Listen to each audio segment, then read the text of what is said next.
మార్చి 22, 2024 శుక్రవారం భృగువాసరే. శ్రీ శోభకృత్నామ సంవత్సరం ఉత్తరాయణం, శిశిర ఋతువు ఫాల్గుణ మాసం, శుక్లపక్షం, తిథి త్రయోదశి పూర్తి, నక్షత్రం మక. తెల్లవారుజామున 4:33 వరకు. తదుపరి పుబ్బ. యోగం ధృతి. కరణం కౌలవ.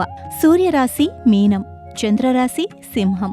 సూర్యోదయం ఉదయం 6:19. సూర్యాస్తమయం సాయంత్రం 6:27. రాహుకాలం ఉదయం 10:30 నుండి 12 వరకు. యమగండం మధ్యాహ్నం 3 గంటల నుండి 4:30 వరకు. వజ్యం మధ్యాహ్నం 3:22 నుండి 5:08 వరకు. దుర్ముహూర్తం ఉదయం 8:44 నుండి 9:33 వరకు మరియు మధ్యాహ్నం 12:47 నుండి 1:36 వరకు. అమృతకాలం రాత్రి 2:09 నుండి 3:52 వరకు. సర్వేజన సుఖినో భవంతు.